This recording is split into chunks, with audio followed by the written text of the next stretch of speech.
अस्सलाम वालेकुम। मेरा नाम है वकाल अफरी। दोस्तों, हम आज बात करेंगे फिनरगान सिरप के बारे में। दोस्तों, इसका जनक फार्मूला है प्रोमिताजीन। जो प्रोमिताजीन है ये एक H1 एंटी हिस्टामिनिक एजेंट है। मतलब जो हिस्टामिन रिलीज होती है हमारे बॉडी में या हमारे बॉडी के ऊपर, तो उनके खिलाफ ये काम करता है, या उसको जो प्रोडक्शन होती है उसको ये इनहिबिट करता है और ब्लॉक करता है।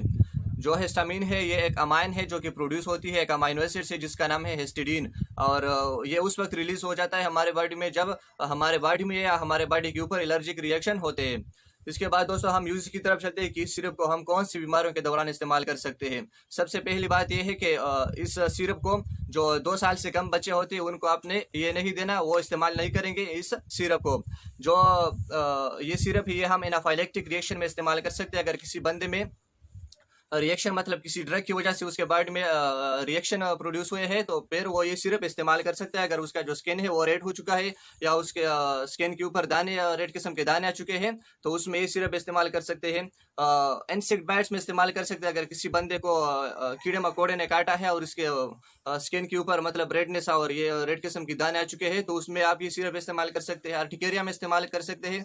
ये एक बीमारी है जिसमें आपका जो स्किन है वो रेड हो जाता है और उसमें खारिश होती है। और ये जो कीड़े मकोड़े है या फूड से या जो ड्रग है उनकी वजह से जो बंदा एलर्जिक होता है उसके स्किन के ऊपर ये रिएक्शन होते हैं, तो उनको हम अर्टिकेरिया बोलते हैं। तो उनमें भी आप ये सिरप इस्तेमाल कर सकते हैं।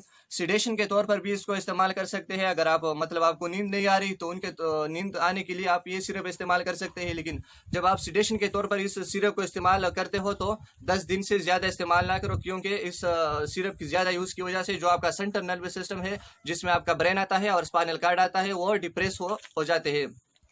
इसके बाद आप इस सिरप को इंसोम्निया में इस्तेमाल कर सकते हैं। इंसोम्निया वो बीमारी होती है जो मतलब आपको रात को नींद नहीं आती, तो उनको हम इंसोम्निया बोलते हैं। तो उसमें भी आप ये सिरप इस्तेमाल कर सकते हैं। नासे और वोमिटिंग में भी आप इस सिरप को इस्तेमाल कर सकते हैं। अगर आपको उल्टी आ रही है तो उनको ख़त्म करने के लिए आप ये सिरप इस्तेमाल कर सकते हैं। और मीजल और चिकन पॉक्स में भी आप इस सिरप को इस्तेमाल कर सकते हैं। ये दोनों वायरल डिजीज है जिसमें जो आपका जो स्किन के ऊपर रेड किस्म की दाने आ जाते हैं। इसके बाद दोस्तों हम कंट्रा इंडिकेशन की तरफ चलते हैं कि इस सिरप को हम कौन सी बीमारियों के दौरान इस्तेमाल नहीं करेंगे। ये हम एपिलेप्सी में इस्तेमाल नहीं करेंगे। अगर किसी बंदे को झटके आ रहे हैं तो उसमें आप ये सिरप इस्तेमाल नहीं करेंगे। ग्लूकोमा में इस्तेमाल नहीं करेंगे। ग्लूकोमा एक बीमारी है आंखों की जिसमें आपके आंखों में इन्फ्लेमेशन या जख्म होती है, तो उसमें आप ये सिरप इस्तेमाल नहीं करोगे। इसके बाद प्रोस्टेटिक हाइपरट्रोफी में आप इस सिरप को इस्तेमाल नहीं करोगे। प्रोस्टेटिक ग्लैंड है जो आपके पेल्विक कैविटी में मौजूद होता है, वो अपने नॉर्मल हालत से बड़ा हो जाए तो उसको हम प्रोस्टेटिक हाइपरट्रोफी बोलते हैं, तो उसमें भी आप इस सिरप को इस्तेमाल नहीं करोगे। इसके बाद दोस्तों हम साइड इफेक्ट की तरफ चलते हैं कि इस सिरप की नुकसान क्या है। इससे आपका जो सेंट्रल नर्वस सिस्टम है वो डिप्रेस हो सकता है, जिसमें आपका ब्रेन आता है और स्पाइनल कार्ड आता है।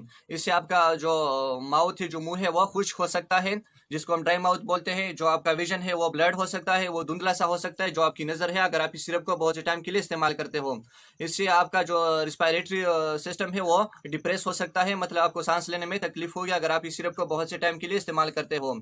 इससे आपको एनोरेक्सिया हो सकता है, मतलब आपको भूख नहीं लगेगी अगर आपको मतलब आप इस सिरप को बहुत से टाइम के लिए इस्तेमाल करते हो।